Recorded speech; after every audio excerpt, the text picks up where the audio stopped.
Cairo the lion was born with two things: a mighty roar and a brain that sometimes forgot to function on weekends. From the moment he opened his eyes, the Savanna knew he was going to be a troublemaker. His mane grew early, wild and messy, sticking out like a burnt broom, and the older lions used to joke that his hair looked like it was fighting the wind and losing every time. But Cairo didn't care.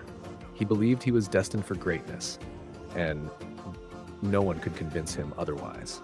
Not even the time he tried to roar for the first time and accidentally inhaled a bug, coughing so hard that the giraffes thought he had discovered a new mating call.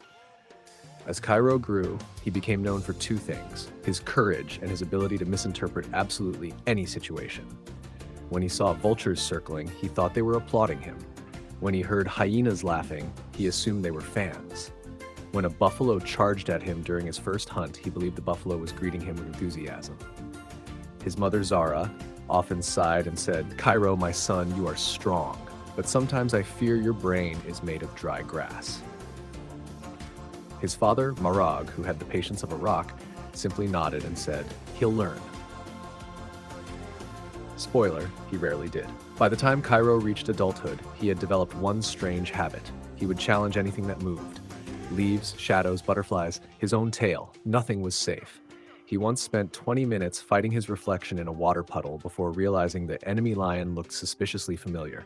His younger brother, Naro, loved watching him do stupid things. "Cairo," Naro said one morning while lounging on a fallen tree, "why were you wrestling a coconut yesterday?"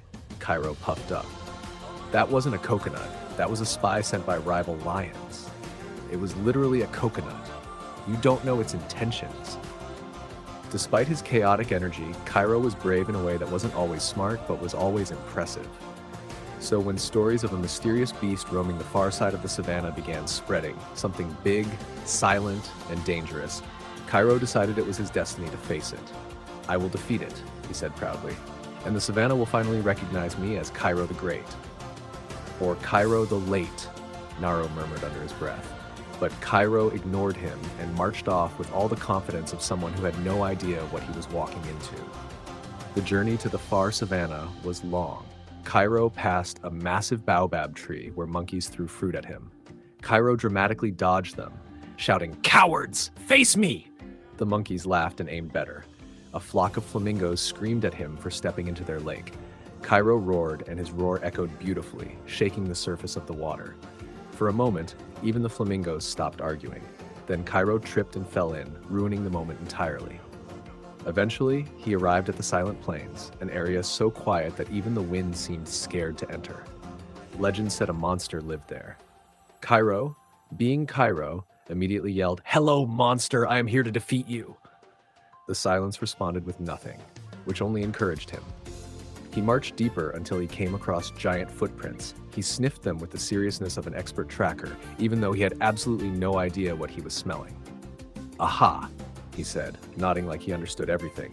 "This creature smells big."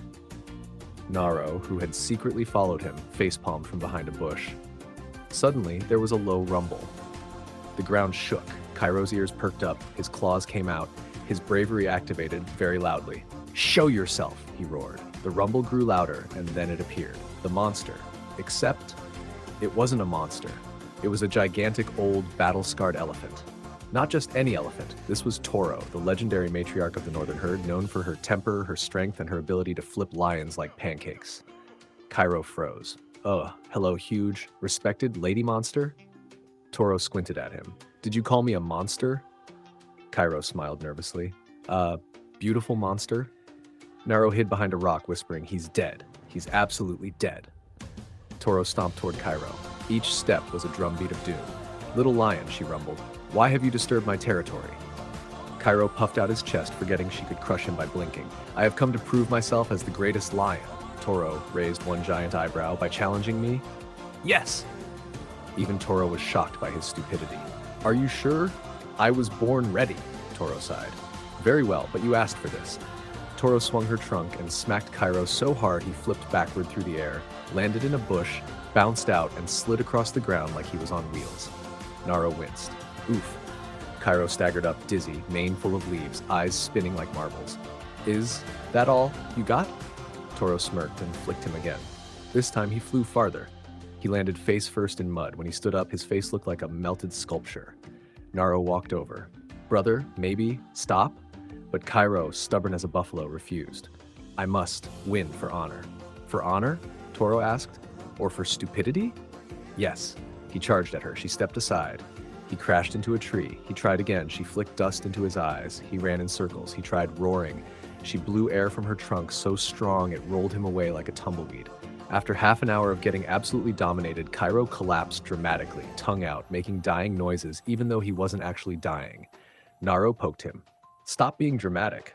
Tell my story. You're literally fine." Toro walked over and looked down at him. "Little lion, you have something I have not seen in years." Cairo's eyes sparkled. Greatness? No. Insanity, but also heart. She lifted him up gently with her trunk and placed him on his paws. "Courage is good. Foolish courage is dangerous, but your bravery comes from something pure." "My destiny?" Cairo asked. "No, your ego," she replied. "But still, you are brave. Go home, little lion. Grow wiser, and return only when your brain catches up with your muscles." Cairo nodded respectfully, even though he barely understood half of what she said, but he felt proud anyway. Naro and Cairo began their journey home, but Cairo limped dramatically, pretending he was severely injured. "Naro, carry me." "No. I might faint." "Good. Faint quietly. You are heartless. You are heavy." By the time they returned to the Pride, everyone gathered around them. "Cairo, what happened?" a lioness asked. Cairo puffed up and announced, "I fought the legendary beast of the Silent Plains and survived." The Pride gasped. Naro whispered, "He survived because she showed mercy." Cairo stepped on his paw. "Ow! Shh!" Cairo spent the next few days retelling the story, each time with more drama. In one version, he wrestled Toro for hours. In another, he jumped on her back. In another, he dodged lightning while fighting her. The Pride didn't believe a word, but the cubs adored him. They followed him everywhere, asking, "Cairo, tell us the story again." Cairo loved the attention. "Gather around, little ones," he'd say. "Let me tell you how Uncle Cairo outsmarted the monster elephant using amazing brain skills." Naro coughed loudly. "What brain?" But Cairo wasn't done with destiny yet. A few weeks later, rumors spread about a strange creature near the eastern cliffs, something covered in stripes and moving like smoke. Cairo immediately said, "I shall investigate." Naro grabbed his face. "Please, no." But Cairo was already walking away, hips swaying dramatically like a hero in a movie. As he reached the cliffs, he saw movement in the tall grass. He prepared to pounce. He lowered himself, tail twitching. He took a deep breath. "Whoever you are, come out and face the great Cairo," he shouted. The creature stepped out. It was a zebra, a normal zebra. A zebra who looked extremely confused. The zebra said, "Are you okay? You dare challenge me?" "Bro, I was eating grass." "Silence! You cannot fool me with your striped disguise." The zebra blinked. "I am literally just a zebra." "Nice try, monster," Cairo pounced. The zebra screamed and ran. Cairo chased him, but halfway through the chase, Cairo tripped on his own paw and rolled down a hill.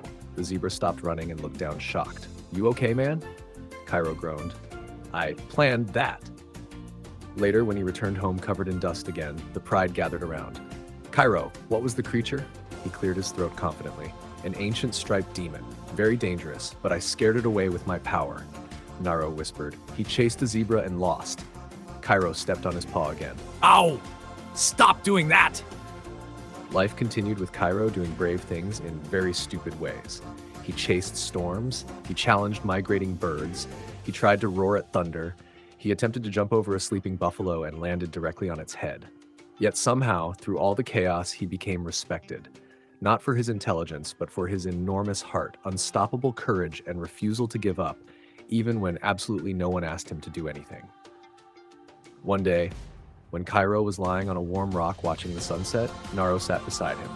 "You know," Naro said, "you're the strangest lion in the entire Savanna." Cairo smiled proudly. "Thank you.